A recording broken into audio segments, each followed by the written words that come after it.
Welcome to episode 158 of In Touch with iOS, a podcast that talks about iPhone, iPad, Apple Watch, Apple TV, and related technologies. I'm your host, Dave Ginsburg, and my co-host, Warren Sklar, is off this week, but I am so excited to welcome our brand new guest, Patrice. How are you, Patrice?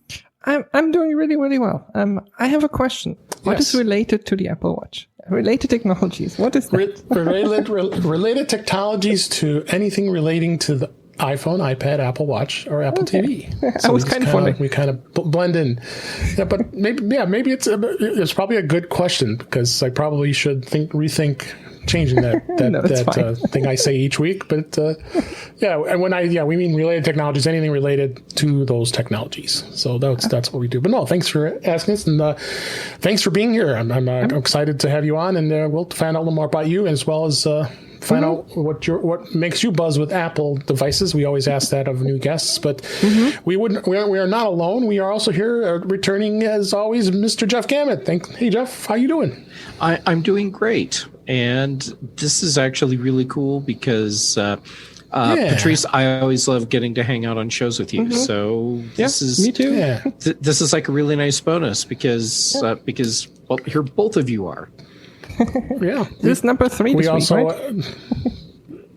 This is not number 2 for me this week because the other ones I was off. Actually, you're right, Patrice. For us, this is our third show together this week. Nice. Yeah, we're on the Mac Show on Fridays on the British Tech Network, so we have a lot of fun doing that. That's how I've met Patrice, and she was kind enough to have me on her podcast, the Foodie Flashback, which we had a lot of fun talking about Chicago food, and I know you just said Kelly Gamet coming on the show here soon for you as well. So, but we'll find out more about that stuff. Let's dive into some of the news we have this week. A fair amount of news, and we've got some tips, and we got some stuff we'd like to talk about, as we always do. First. The first article I have here, this is in Mac Rumors, and I have to say that a lot of these articles I had bookmarked beforehand for our guests because we talked about them earlier on Mac Show. So just as you know that, you guys know that as I start talking about it here. So Apple TV Plus, the series Defending Jacob is now available on DVD and Blu-ray. Apple TV Plus series Defending Jacob is now available for customers to purchase on Blu-ray and DVD instead of being exclusively available on Apple TV Plus on Apple devices and supported TV and streaming boxes. This was spotted by a 9to5 Mac. They're charging $34.99 for a Blu-ray and $19.99 for a DVD. Who pays $20 for a DVD these days? Let alone $35 for a Blu-ray for that matter.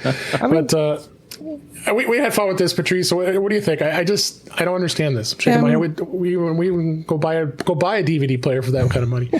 I mean, I can understand it from Paramount's perspective because they own Defending Jacob. I'm guessing that Apple only has the streaming exclusive. So they cannot put it on their own Paramount Plus service, but they can still sell it. And I mean, there are people that just don't wanna have Apple TV, like for whatever reason. I mean, I don't get it.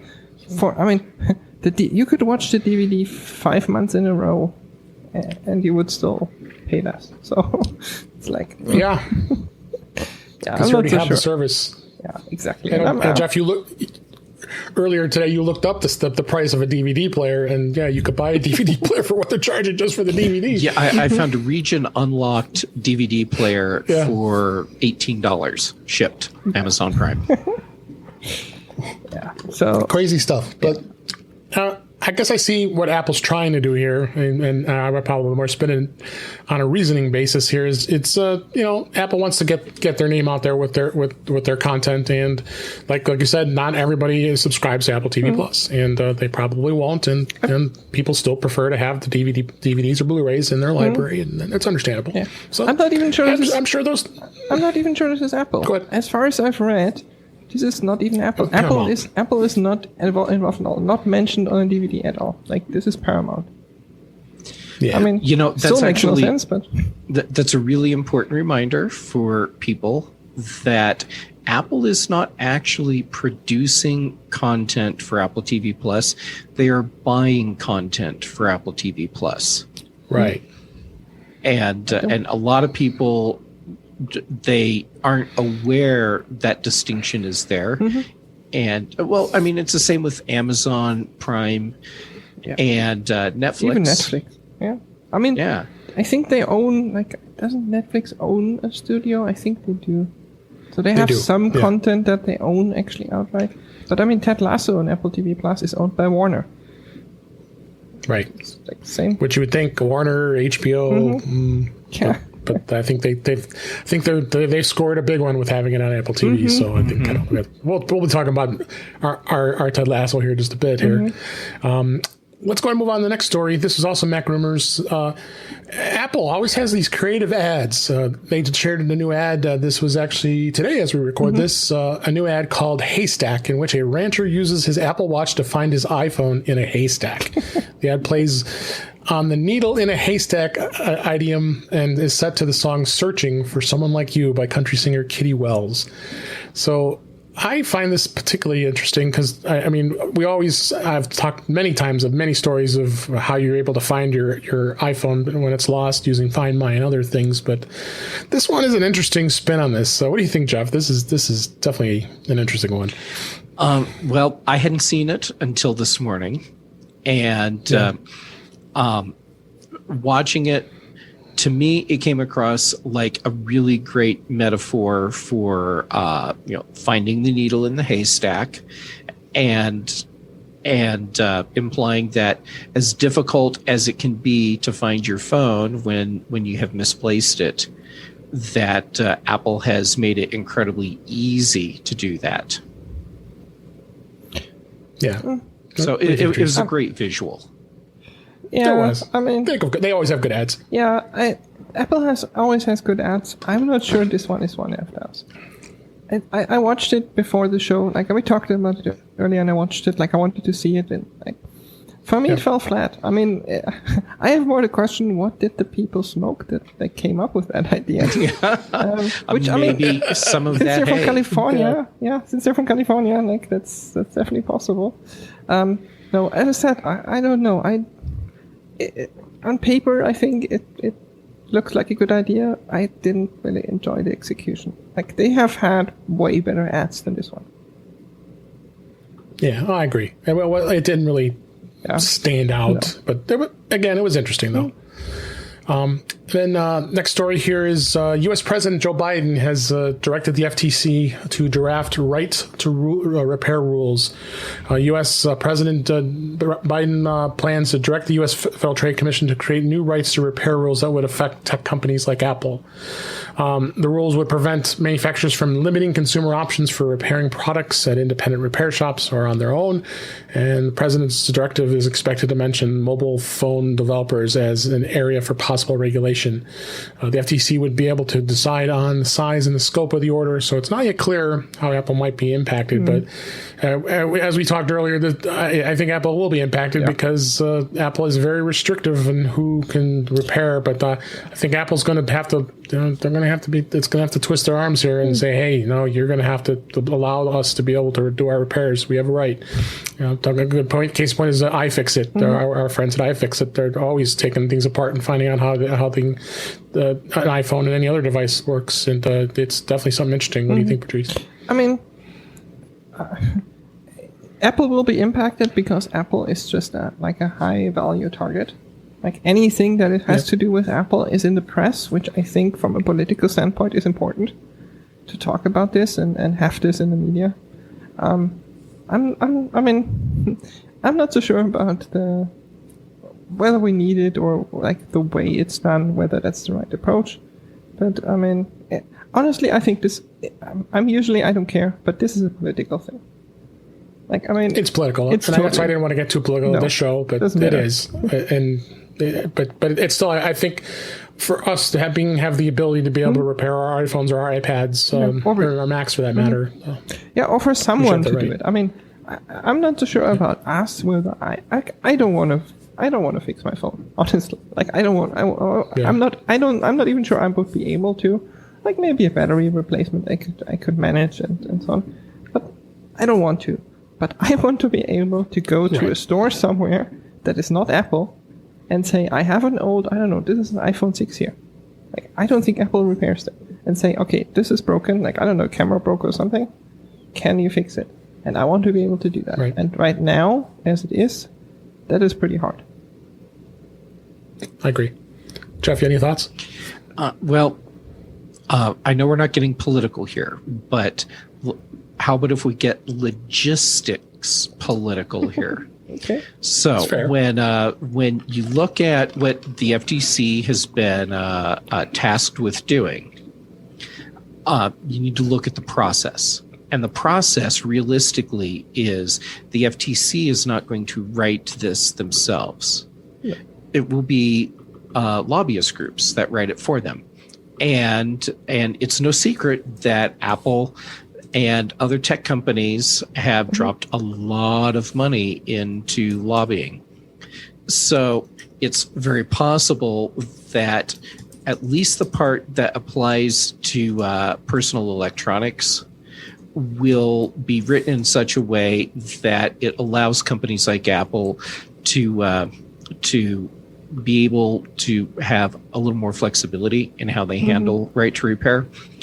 The other side of this, for me, is what if the FTC goes way overboard with this?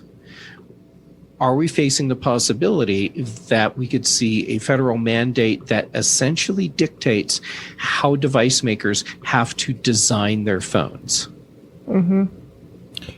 That's an interesting thought. I mean, that could happen. I mean, how many device makers are we talking about? Like 3, maybe? I mean, there's Apple, there's Samsung. LG just left the market, so who's left? Like, who's left who would be affected by this? Let's put it this way, because there's always Huawei. Yeah. But, like, I mean, they could do that. They could. I hope they don't, because I don't think that's good for innovation. I agree. Yeah, you never know. Like, that's the problem. You never know. Right. Yeah. And we have seen it many times over our lifetimes and lifetimes before ours, where governments with good intentions create legislation that does not have the outcome that they intended. Yeah. Absolutely. Yeah. All right, let's go ahead and move on here. We'll talk about this is on iClarified. Some users reporting sudden HomePod failure on the 14.6 and 15 beta software. Some HomePod users have been complaining that their HomePod speakers suddenly are failing on the HomePod software on both the 14.6 and 15.0 beta. This was a thread that was put out on Reddit. 7 of 19 of the HomePods had stopped working. This person has a total of 19 HomePods at home. Boy, lots of money there. Whoosh. And 6 of them are on beta, and others were on 14.6. As of today, 7 are no longer working on the beta, and 3 on 14.6. And they use HomePods normally. And so a lot of people have been reporting this as I don't see it being a massive problem because my HomePods are updated to 14.6, so it's obviously it's a isolated thing, but they had to make some press here. But it's obviously it must be a legit issue if someone's having this many problems with this. Patrice, what do you think? I mean, the fact that at first I heard it was only happening on the beta, and I was like, oh, I mean, that's a beta, it could happen. Yeah. But that it's happening on 14.6. I mean, that suggests almost that it's something that was, like, might even be hardware related. Because if it's breaking on both, like, there's a possibility that there's some hardware issue that we haven't caught. Or, I mean, Apple could have introduced something in both the beta and 14.6 that broke them. I've had no issues. I mean, I have a Mini and I have 3 other HomePods. They work fine. Yeah, me either. I have 2 HomePods and 2 HomePod Minis, so yeah. Hasn't been a problem. Yeah. What do you think, Jeff? I'm sure you haven't had any problems either, right? I have 1 OG HomePod and 2 HomePod Minis. No problems. What I have seen just from different things I've been reading, the pattern that seems to be coming up out of this, and I say seems to be because we don't have much information to really go on. Right. In some of these cases, people are doing HomePod pairing for stereo. And in some cases, they're using their HomePod as a sound system for Apple TV. And they're saying, and when I say they, I mean the people that are having a problem. They are saying that that it appears that something's happening where it's actually causing some sort of hardware failure after the update is installed. Mm-hmm. Yeah.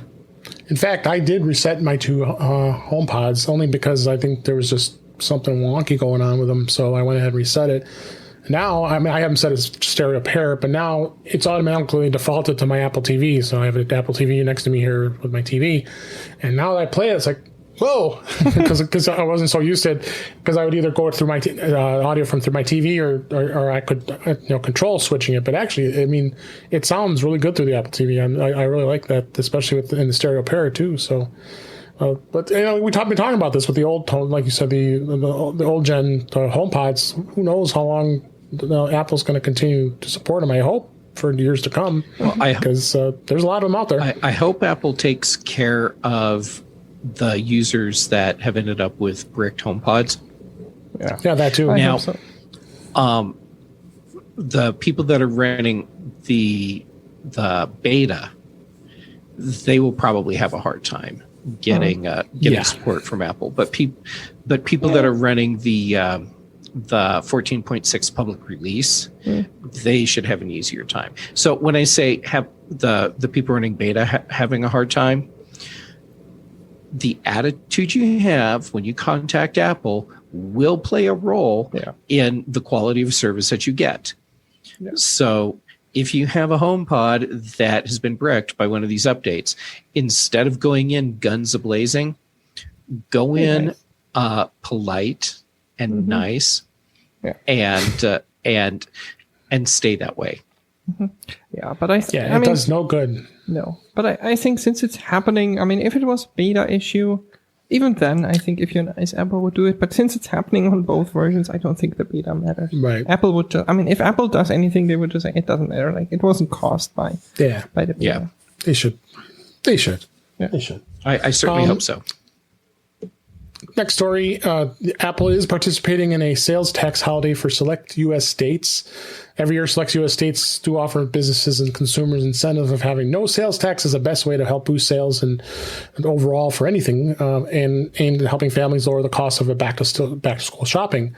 And the dates for each state differ, but the selection of states this year is relatively small, which is, I seem to remember like Massachusetts and Illinois never was in it, as where I live, and don't think Colorado really was either. I don't think Colorado has ever participated in one of the tax holiday events. And now we feel bad because you pay a lot of tax where you live, Patrice, and in the UK as well. 20%. Hearing what sales tax, hearing what sales tax we pay, 10 and 11%, and 20 is like crazy. But the 4 U.S. states that are going to be participating is Alabama, Missouri, South Carolina, and Virginia. So it's kind of a weird, kind of random place of. I mean, you go Virginia to the north, and you have South Carolina to the south, Missouri in the Midwest, and Alabama kind of right there next to it. So, what do you think? What do you think, Patrice? I mean, this is cool. I think it's. I mean, it's like 2 or 3 days, so it's not massive. But I mean, if you're planning on buying something, I mean, let's wait. I think Alabama's actually a big thing, like Mac. Next week. Alabama's next week. Yeah. Missouri is a couple of weeks away, like beginning of. So everybody else is 6 to 8 August. So that should be fine. It's cool. I mean, it's not nothing. I mean, if you have, I don't know what sales tax is in Alabama, but I think it was like 9 or 10%. It's up there. Something like I think that. most states. Yeah. So some states are lower than others. Yeah. Although our friend Chuck, the Pennsylvania, it's only 6%. So yes, Arizona is about the same. But like Alabama, I mean, as I said, it's like 10% on, I don't know, a MacBook or something. That's a lot of money. That makes up a lot. That adds up. It sure makes it up. Yeah. So check it out. This is obviously as we are recording this. This is July 9th, and the links in the show notes, so where you can take a look at when these sales are happening if you happen to live in those 4 states. So check it out. Lucky you. And then our final story, our final story this week is Apple TV Plus posts a new Ted Lasso video ahead of the July 23rd premiere, and I was super excited to go watch this. Ahead of the July 23rd premiere, Apple TV had posted a new Ted Lasso video on its official YouTube channel called The Lasso Way. The video had combined clips of new season from the new season with the interviews of the cast of the series, discussing how the feel-good show has positively impacted their lives and the lives of many viewers they've heard of since its launch. I really enjoyed it. It was only like about a 2.5 minute video, but worth every second you watched. Second season's very widely anticipated, and it's been being promoted by Apple CEO Tim Cook during the company's events, and he really pushed that. And in fact, they're even selling a line of merchandise that goes along with it in the United States. So I might be clicking that link and seeing. I don't know if I might say. What do you think, Jeff? You enjoy the show, I assume. Right? I did. I really enjoyed it. I was very pleasantly surprised. I'm not going to lie. I think that Ted Lasso is a great point comp test because if you do not have a strong emotional reaction at some point during every single episode, you are very likely a replicant. And I did every time. But seriously, I'm pretty sure that I cried at some moment during every single episode. Same. Yeah.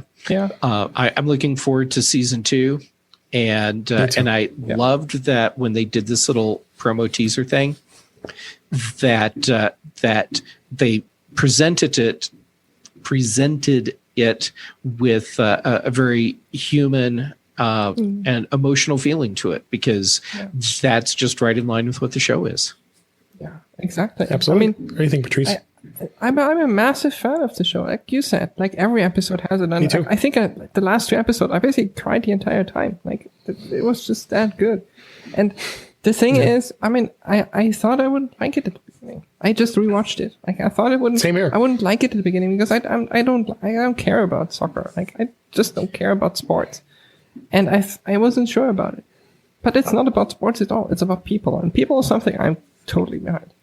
So I'm super excited. Like it's I'm counting the days. It's 2 weeks exactly. It's actually a little bit less because like, it should be out by now. So a little bit less than 2 weeks. I went back and binge watched the whole season again, and I smiled and near tears the second time. It's just such a great show. I've done 3 times now. So, and I might I have 2 weeks. I might do another one just because. Yeah. So July 23rd, we'll be talking about it, and of course, they're going to tease us and make us only watch 1 episode a week, unlike Netflix, where they can bring out their shows. Yeah, I know some people don't. I actually and I, at the beginning, like when Netflix started doing binge releases, I was happy to do it, but now I'm actually happy that it's one a week because it gives me time to think about it and get excited for the next one and so on. So I actually like this weekly release. I like the Netflix way. And the reason I like it is because you now have the choice. You can binge if you want, or you watch at whatever pace you set. And for me, watching at the pace that I set is great because sometimes I'll watch an episode of a show and then I immediately want to jump into the next one. Yep. And other times I'll watch an episode and I want to give it a break for a couple days or a week or whatever while I process it or just do something else so I don't burn out on the show. Right. The problem that I have with doing this more traditional television release cycle where it's once a week is that I stopped paying attention to when shows air a long time ago because we got TiVo back in the day. And it changed for me. And then that moved on into streaming. And so if you do a weekly show, the only ways that I will stay caught up in the show is if it's so good and just draws me in that I'm just like on the edge of my seat. And I will literally put it on my calendar so that I know what day it is. Yeah. Otherwise, it's I see people posting on social media about the episode, and then and then I stop looking at social media, go watch the episode so I don't have spoilers, and then go back. Right. Otherwise, I'm out of your show. I get a notification. So I just get a notification, new episode of Ted Lasso or whatever. Now, see, Apple is great with that because I get the push notifications on my phone. There's a new episode of Ted Lasso. Why am I saying Lasso? There's a new episode of Ted Lasso out. Yeah, but there are several shows that I have started watching that do the once a week thing. And because I don't know what day they actually start, and I don't care to really keep track of them that way, I'm out. I'm just out of the show. Well, yeah. You forget about it. Yeah. All right, so let's go ahead and move on to our topics this week. And we always talk about beta here at the show. And but before we do that, Patrice, since you are a new guest here, we always like to find out what you have as far as your Apple gear when it comes to iOS and iPhone and all that. What kind of iPhone do you have? I have an iPhone 11 Pro Max. I have also, I think it's actually using it as my camera. I think this is a 6S from my company phone that I literally only use as a camera for nothing else. Yeah. I have an iPad Pro. I have 2 MacBooks, like personal and work one. HomePods I already mentioned. Apple Watch. Like I'm all Apple out. AirTags somewhere. Like everything there. And Apple TV too, right? Apple TV. Actually, I have 2 Apple TVs. I don't even own a TV, so that's the funny part. Really? Yeah. Oh, no, I moved here. I moved here, and I didn't need a TV, so I didn't buy one. Ah, gotcha. Yeah. All right. But I still have the Apple TV. And I figured you were all in, but I know our listeners are new to hearing you in most cases, so I wanted to make sure everybody knew what made you buzz when it comes to Apple stuff. And like I figured, you're all in, as I knew that. I'm on it. And I'm usually like me. I have it all. Yeah, and I'm usually all beta. Like on my work machine, I have the stable version running. I have Big Sur running. But my personal machine is like day one. I get the beta, which actually wasn't the smartest choice because it broke audio hijack. Oh, no. But, yeah, well, that's where it goes. Exactly. So good. Glad we were able to find that out. And again, as I was saying, beta this week. We always talk about beta, what's going on in the beta world, and Apple did release this week, as we record this, iOS 14.7 and iPadOS and tvOS and watchOS. Beta 5 was released this week, and I'm still perplexed to why this still is continuing to be a beta when we've got iOS 15 that the developers probably should be focusing on at this point. But I think the biggest thing was this beta release was to squash that bug that was causing the iPhone not to be able to connect to any Wi-Fi networks, which was kind of a big problem here. And then, Patrice, you being the early adopter of beta, are you running on this? Or are you running iOS 15 on all your devices? As I said, other than my work phone, everything is in 15 beta. So we can't actually say, because I am running iOS 15 beta on my iPhone 10R that I use for a camera. And I know Jeff, you don't dabble in beta too much, other than maybe an iPad here and there, right? I have 2 iPads that I run beta on, and so they're both on 15 because I typically, when we're in this transition phase, I'll have one iPad on whatever the current OS beta is, and the other one on the upcoming iOS version.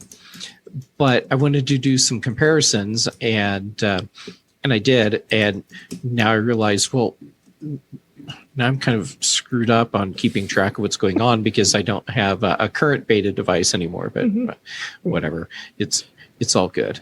But I do have a hypothesis on why we have this lag with the release of iOS 14.7. Yeah, I like to hear that.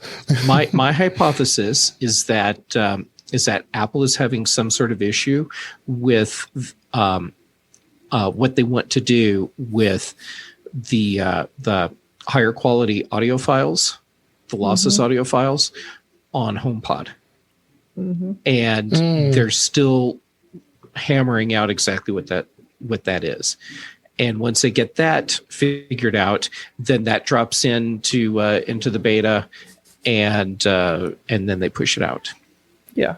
Actually, that's a good point, because that's, honestly, the only feature that beta has.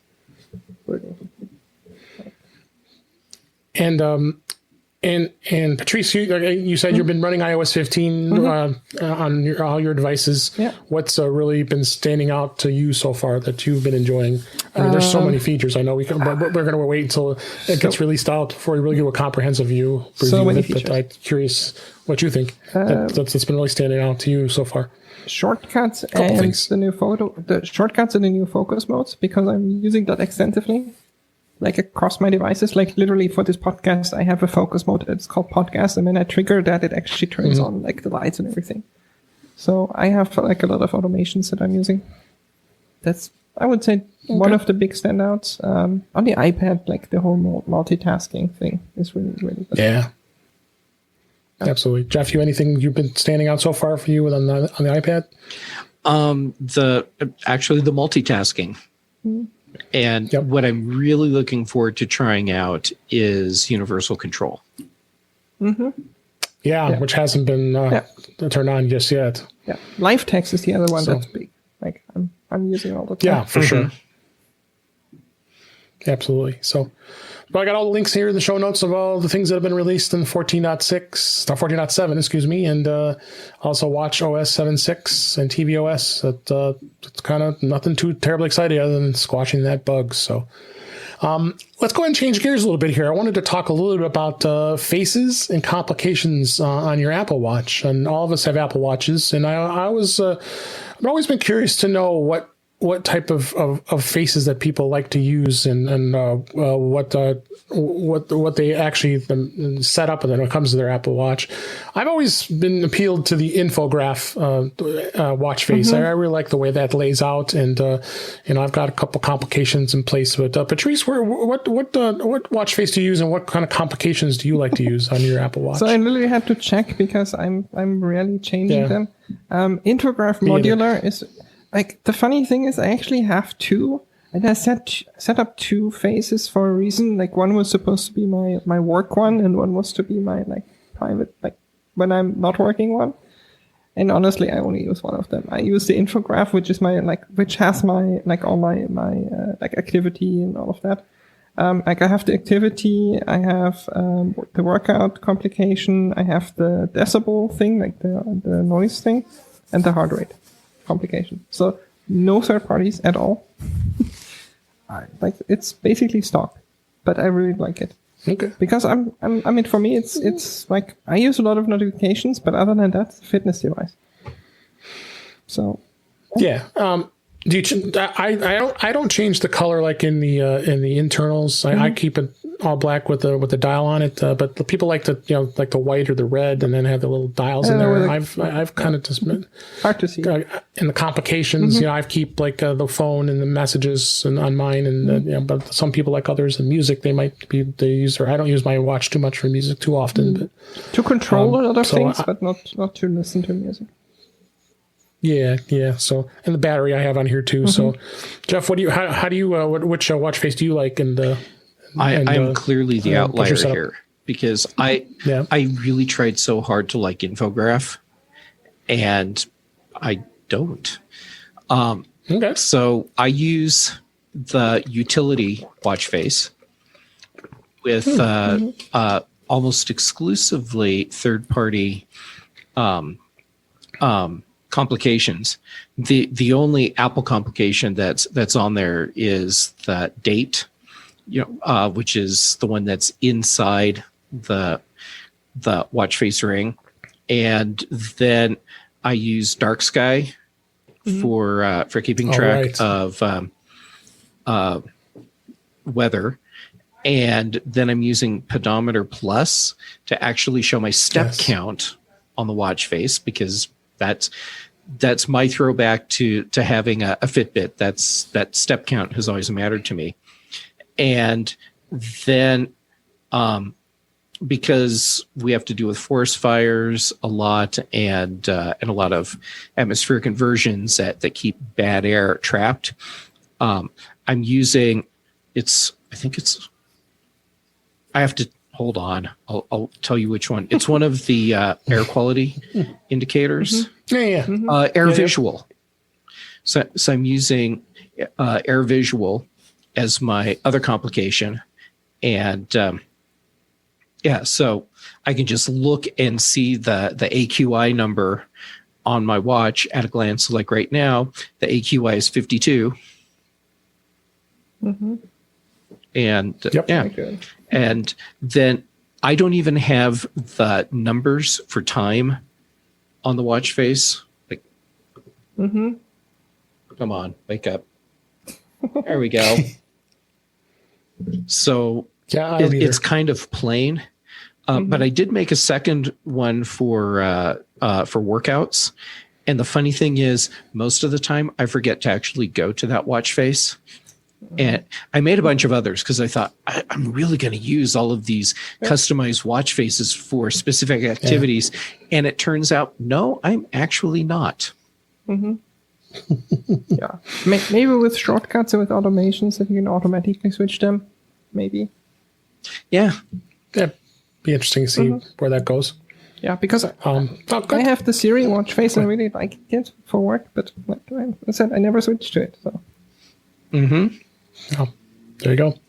Well, it's always interesting to see what other people are doing with the faces and complications. I don't ever hear too much talk about that, so I thought it'd be a good way to find out our guests and what we do on our Apple Watches. So good stuff here. So next topic I want to talk a little briefly about is the App Store. A lot of people complain about the App Store, honestly, because it's really sometimes can be very hard to navigate and what you want to find in apps. But I think Apple's done a little better job of the way they've organized it, because when you first open the App Store on your iPhone, the first thing you see is today, and then it says what's going on. Of course, everybody's excited right now that Black Widow, as we record this, has been released on Disney Plus, that you have to pay $30 to see if you want to watch it on Disney Plus. Wait, are you serious? Yes, I am very serious. Well, October 6th, you have to wait. There goes my plan for this evening. Unless you want to put up $30 right now, you have to wait. Nope. You have to wait. So they always have a highlight of something that's going on in today, which is cool. And then the now trending tends to show a lot of trending apps right now. Interesting that you have Snapchat, TikTok, YouTube, and Tinder in my top trending apps right now, which I always find interesting. And then they throw a trending, whether maybe like a sports app, in this case it was ESPN. But I like the way they lay out stuff like for arcade and the game of the day, the app of the day. They give an app of a day, which is usually pretty cool. And then they put more stories view, which kind of lays out some different stuff and the basics. And I like this one this week. They've got the video 101, shoot, edit, and share. That gives you some ways of finding things. And then the search, I think, has gotten, they've improved. I think it's gotten better, but it could always have room for improvement. What do you think, Patrice? I don't know. This is probably the most you've heard anybody analyze the App Store in a while. But what do you find? What's your dislikes and dislikes of when you be able to find an app that you want? I mean, to be honest, I barely ever use it, and I think that's a problem for me specifically, or like a way how I specifically use it. Because I mean, I'm on so many Apple podcasts that I very rarely need to discover something. Like it's usually like Jeff or you or Chuck or someone is talking about an app. The search. Honestly, I rarely go into the App Store itself and search. I just use Spotlight and just enter the name, and it will show the App Store page for it. So it's rare that I really end up in there.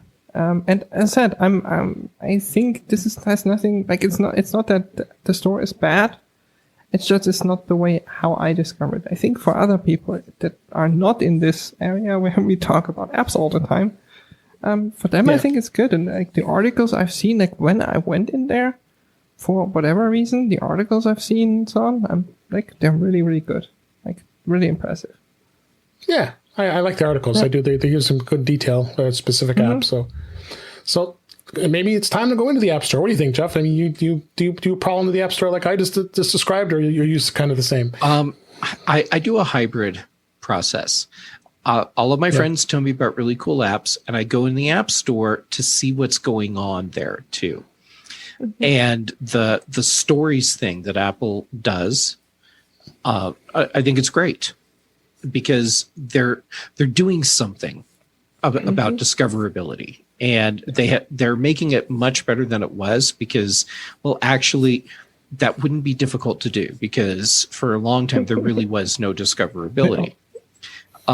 No, it was horrible. Yeah, it was absolutely horrible. But giving us things, like the Video 101 and there's one that's in there right now, getting started with LiDAR. Mm-hmm. And that's great because if you don't realize first that you have an iPhone or an iPad with LiDAR built in, well, now maybe you will. And you'll see that there are apps that you may already be using that can support LiDAR, or like when I was just looking a minute ago, I found that there's an app in there where you use the LiDAR in your iPhone or iPad to scan a room, and it makes a 3D model of your room. Okay, that's really cool. And I probably wouldn't have found that app otherwise. So I like what Apple is doing. There's still a lot of room for an improvement, and I appreciate that I'm in a circle of friends and colleagues where we are all basically a discovery network for each other. And I wish everyone had what we have. I'm so happy that you go into the App Store, so I don't have to. That's right. I take one for the team. You lean on us. You lean on both of us to find what the latest good apps are. So so go in the App Store, check it out. It is worth just a few minutes of browsing and taking a look at that. So next topic here is I really have talked about the Apple One bundles in quite a while. You really don't hear much talk about it. We talked about it quite a bit when it first came out, but I kind of wanted to talk about how do you sign up for them and how much value do you find in the bundles? First off, Patrice, are you using a bundle at all with the Apple? Yes. I do. I mean, I'm lucky that I have a US App Store account because that makes it actually worth it. Because my family is still in the US. That makes it actually worth it because in other countries the value is not there, to be honest. But I use it. Isn't? Okay. Yeah, I use it a lot. I mean, I love Fitness Plus. Apple TV Plus we just talked about. For sure, iCloud and so on. Like it's a really good price for what Apple offers. And I mean, if you think about it, I agree. For a company that used to be really bad at anything service, this is pretty good. This is like really impressive, like how far Apple has gone from like a company that couldn't even get email right to running a really big service, like everything. Yeah, I agree. And I've got the Apple One bundle. I've got the Premier bundle that I'm paying for. So it's the it's got the whole shebang. Yeah. So $30 US a month, and I figured out, you know what, this might be a better value to share this with my family. So with my wife's family, the sisters, my mother-in-law, and others. So now they're sharing in the wealth of my 2 terabytes of iCloud data, which I'm still only using about a quarter or half of it. So it's a good bundle.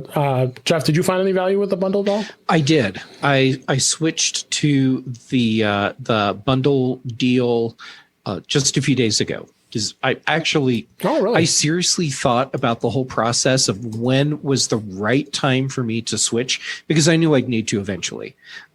Because we've had Apple TV Plus for free for so long now that that when that was ending, that was going to trigger when's the right time for me to make the switch. And so I looked at when the different subscription things that I had were all going to roll over. And I'm like, okay, so if I do it right here, I've already paid for everything and now I'm going to pay again. But if I do it right here, I'm only paying for one thing twice. And so that's what I did. And then a few days later, I had a refund from Apple for the part that I had paid double for. And I'm like, seriously? So I put so much thought into this, and all I had to do was say, "Oh, I'll do it now," and they were going to take care of the rest. Mm-hmm. Yeah, Apple was really good at that. Yeah, absolutely. In fact, I'm still getting $4.99 credit for Apple TV Plus because I jumped on the bundle right when it came out, and I think the last 6 months they've been giving me Apple TV Plus credit because I had still had my free year going, so they've been very generous with that too. See, that's great. Yeah, so they've been great with these bundles, and I find it highly a good value. The per bundle, I think, is just a steal. I mean, it's $25 a month you're saving, and you have all 6 services and 2 terabytes of iCloud. I've already started. I mean, at first I was saying I probably won't go into play Apple arcade games much, but I've been finding myself going in. I found a couple. I enjoy solitaire once in a while here. Found some cool new solitaire games, and they keep adding some new stuff. So I'm finding it to be a lot of good. I mean, but you have the 3 plans available. You have the individual at $14.95, the family for $19.95, and then the Premier. And I do find I'm using News Plus more and more. I was a subscriber to News Plus, and it's great to be able to have access to all those magazines and Wall Street Journal and a lot of other news resources. And in fact, we use them for our podcast too to get news stories. So if you haven't gone back out yet and checked the Apple One bundles, I think we all would in the consensus that we would highly recommend jumping on it. Absolutely. And I did not do the premium bundle. I did the basic one, the $14.95, and then I'm paying extra for the additional storage that I need for iCloud. And Apple figured that all out for me, so I didn't have to go in and undo and redo anything with the extra storage I'm paying for. So I'm paying exactly what I paid before, and it adds in Apple Arcade. Nice. And so I'm not paying anything extra, and I'm getting more than I was getting before. Yeah, I wouldn't. Awesome. I wouldn't have paid for News or Arcade, but now that I have it, I'm like, it just made sense to just do Premiere, because with Fitness Plus and so on, it was basically the same price. I'm like, I'm getting more for the same price, so I might as well do it. But now that I have it, I'm actually using it quite a bit. So, see, Apple was really smart that way. Yes. Exactly. Absolutely. So check it out. In fact, it's even easy just to sign up to on your iPhone. All you have to do is go into the Settings app, tap your name at the top, tap Subscriptions, tap Get Apple One Bundle, and the option will be listed there for you. You choose the bundle you want, tap Subscribe, and complete the Apple Pay checkout process, and boom, you're done. So you don't even have to go to a website to do this. It's right on your iPhone. That's exactly how I did it. Here was my process. Yeah. I'm sitting on my couch watching some show streaming, and I got an OmniFocus reminder that this is when I needed to do the switchover. So I just did it on my phone while I'm sitting there watching a TV show, and set my phone down, and that was it. It was like a minute-long process. It's awesome. So go check it out. Go definitely check it out here. So this, I thought, was an interesting topic to bring up here. Is if you think about it, we've had iPhone. I think all of us here have had iPhones probably since the beginning. I didn't have the first iPhone, but I've had every iPhone after that.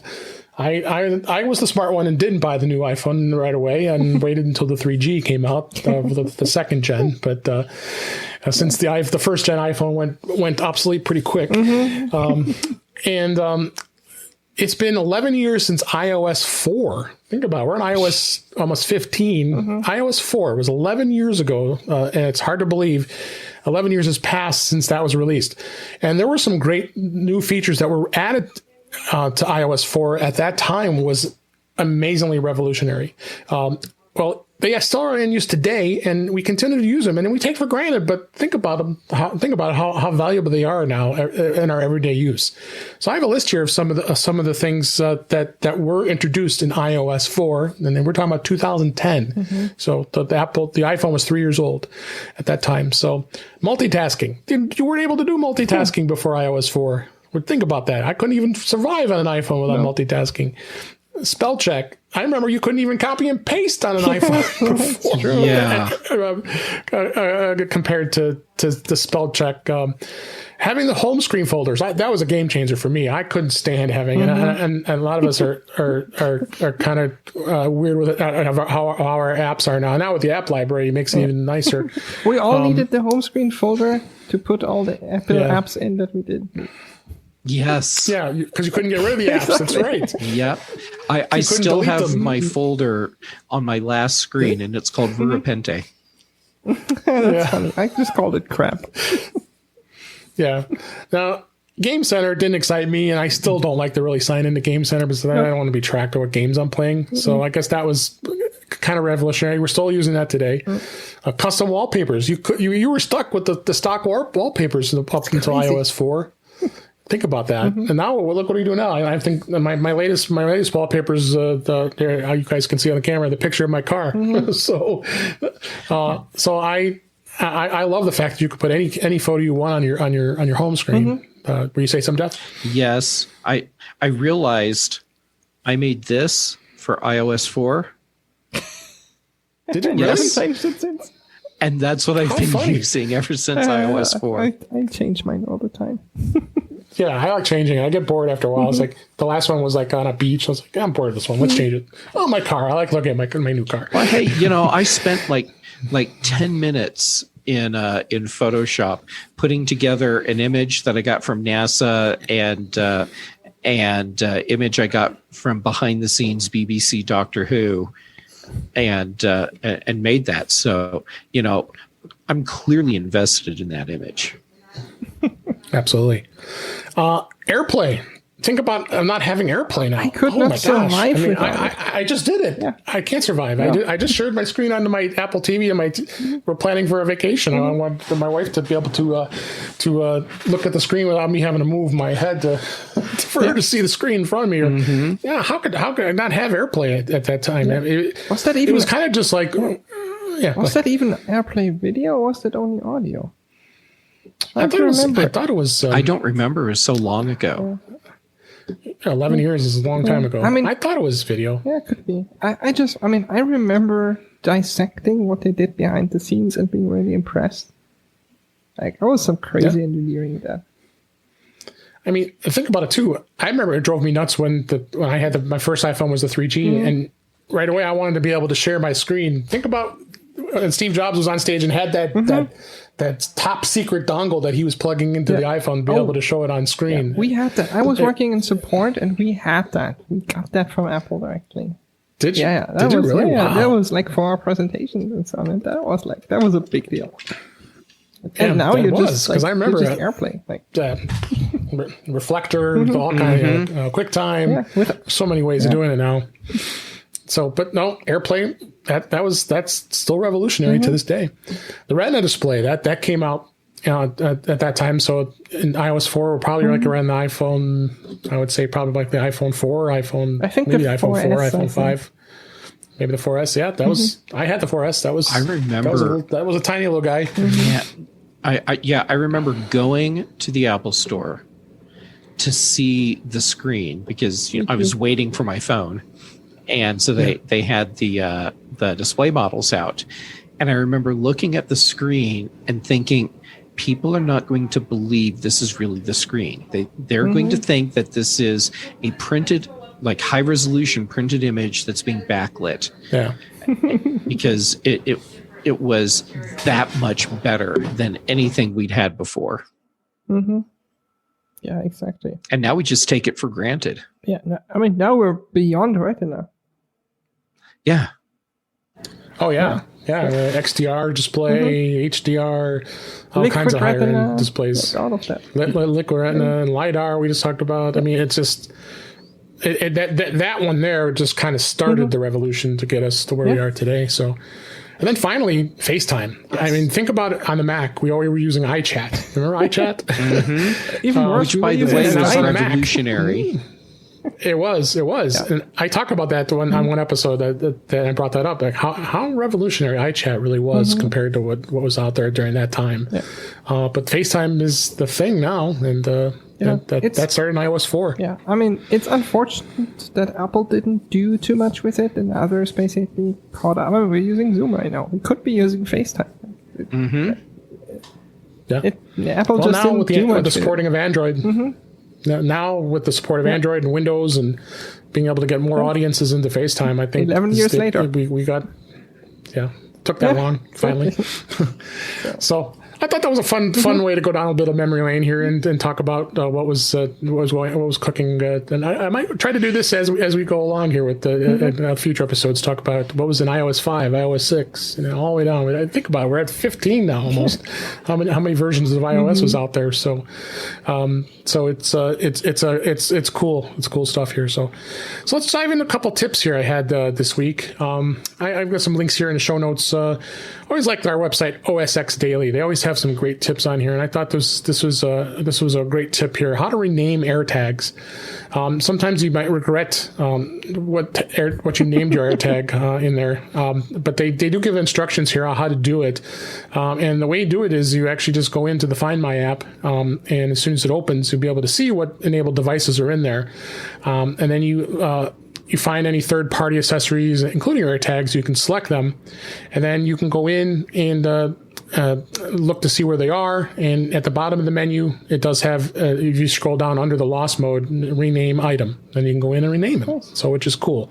And then if you also can change the type of what the type of device in the case of. In the case of Warren, it'll be his dog, but in my case, I usually have it on my keys and other places. My keys, and I have one in my backpack.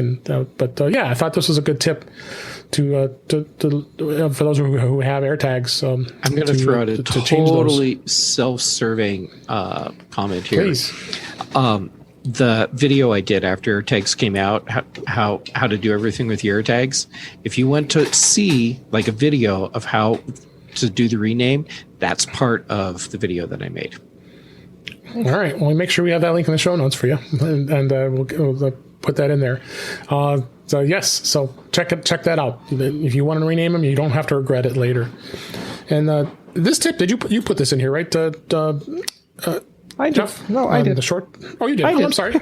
Oh, go ahead. Yeah, go ahead. It's your tip. So let's hear it. I talked about shortcuts earlier and about the automations, and this is one I discovered like a little while ago. I think the website is BBC, and they talk about how to do BBC Player. It is. But it doesn't matter. Like, it doesn't have to be the BBC radio stuff.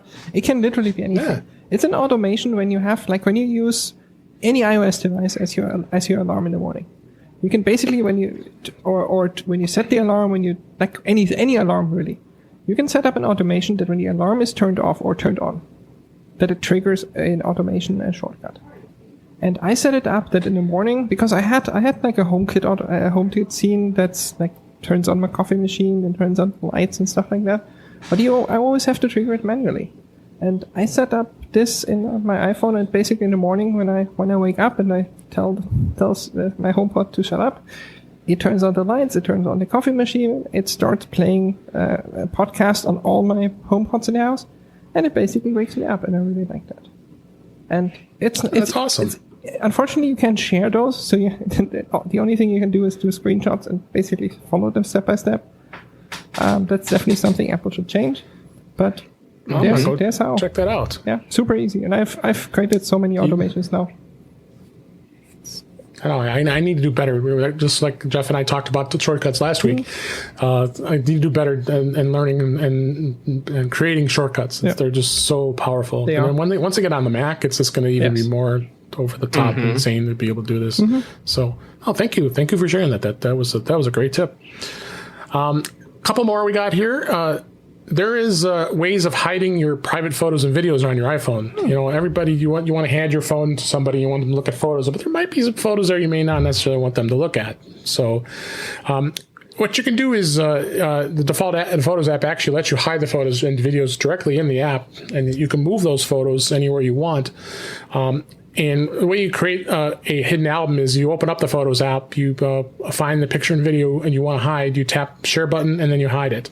You confirm that's the one you want to hide, and what it does is it puts it into a hidden folder. And most people aren't going to be prowling through all your folders, but at least it gives you an option to be able to hide and put them in a hidden area as under other albums. I think that's a good way of just keeping prying eyes out when you're just doing a quick, handing your phone, hey, take a look at this, and not people go like this and start looking through your photos. And I don't know if you guys have if you've used this feature before. I do once in a while, but I don't hand my phone off to people too often, so I don't use it too often. Exactly. I mean, other than my wife, I don't hand my phone to anybody else, so not gonna happen. Yeah, same here. Do you use this, Jeff? Of course I do. The thing that's always seemed weird to me is that it's a thing for hiding your folders, but in a folder that's clearly visibly named hidden items or hidden whatever it is. So everyone knows that you've got images or videos that you don't want people to see, and yet there it is. Maybe the trick is to put the things that you want, leave the things that you don't want people to see out, and just put some innocuous stuff in there that people should look at, like some cat pictures or something. Some cat so people will see, there's something hidden. Let's go there and ignore everything else. Yeah. And everyone's mind is reeling about. I wonder what kind of images Jeff doesn't want other people seeing. I'm really sorry. It's not nearly as exciting as you were thinking. It's like, okay, I'm doing something where I'm like, I need to keep track of, say, my just something short term that other people shouldn't see. Like I've got a credit card number that I just need to hold on for right now, or a driver's license. Yes, I had a photo of my driver's license in there for a little while, and it's stuff that other people just don't need to see. So why have it there where they can see it? And I don't even know if I have anything in my hidden folder right now. We're about to look. I didn't. If I start blushing, I looked. You start blushing. Then it's more than just my driver's license. Sorry, there's nothing exciting in there right now. Sorry. Too bad. That's okay. All right, so let's. One last thing we want to talk about here is I have one app I wanted to bring up this week. This is an app called Transloader. I just discovered this actually today. This was my cool thing on the Mac show. I thought this would be a great tip, a great app on here as well. What you can do with this app is you initiate downloads on your Macs remotely from your iPhone, iPad, and other Macs. So whether you're on a Mac, an iPhone, an iPad, there's time that you might want to download something on a Mac that's currently you're not in reach of. Specifically, like it would be zip files, maybe even PDFs. You can actually go through and download them, and you're actually going to be able to also initiate these downloads right from your iPhone. And as long as your Mac's on your network, you could send that over to your Mac, and when you get home, you'll be able to see, this is the file I've been looking to download. So I thought this was a really cool app. The iPhone app is free, but you're going to need to pay for the Mac app. And the cool thing is, either you can pay $9.99 and that's in the Mac App Store, or if you're a SetApp subscriber, which all of us are here, you get that included in your subscription with SetApp. So check it out. I think it was a cool app. And I think neither of you knew about this until we talked about it earlier. No, I was excited to learn about this one. Mm-hmm. Yeah, so at least it'll be free for us because we have SetApp. Mm-hmm. So yeah. And with that brings us to a close this week. This show, we had just had a blast here, and the time has just flown by. So we appreciate you being here. And let me go ahead and wrap things up here for this week. That's a wrap for this week. Please send your comments, questions, and suggestions to our email address, feedback@intouchwithios.com. You can follow us on Twitter @intouchwithios. You can subscribe in your favorite podcatcher, including Apple Podcasts and many others. But better yet, go to our website at intouchwithios.com, where all the links to all the ways to listen to us are are there. I am Dave Ginsburg, and you can find me on Twitter at DaveG65. And Patrice, thank you so much. I'm so glad you came onto the show. And where can people find you? Well, they can find me all over the internet. I'm usually on the British Tech Network, on The Big Show and The Mac Show with Jeff. And then I just show up random places. I also have we talked about it at the beginning. I have a really cool podcast called Foodie Flashback where I talk to really interesting people about food and whatever comes with that, like memories and favorite places and whatever. And I did, like, the current episode is actually with David, where we talk about, like, all the good food in Chicago. Not even all of that. I'm pretty sure there's even more. No, like it was a small... Yeah, exactly. But, I mean, it has been a while since we recorded that one. I'm still hungry. Like, it just sounded all so good. I'm waiting for you to come out. We're going to have some food. I will do that. So, foodieflashback.com is where you can find that, and everything I do you can find at thepatrice.com. Great. Thanks for being here. We'll have you back again. I really appreciate it. And Jeff, as always, thanks for being here. We always love having you on the show as well. Tell us, everybody, where you can find you. Well, thanks for having me back on. Seriously, it's always just loads of fun. And you can find me on Twitter and Instagram. I am Gamet, both places, and on YouTube. That's youtube.com/jgamet. And The Big Show on Thursdays, The Mac Show on Fridays, many Tuesdays on Mac Voices Live. And this week, I'm also on Apple Context Machine. And again, good. Yeah. It turns out Brian had more that he wanted to talk about with me. So, I know. Not surprising. Yeah. Well, all right. I appreciate you both being here. I appreciate everybody listening.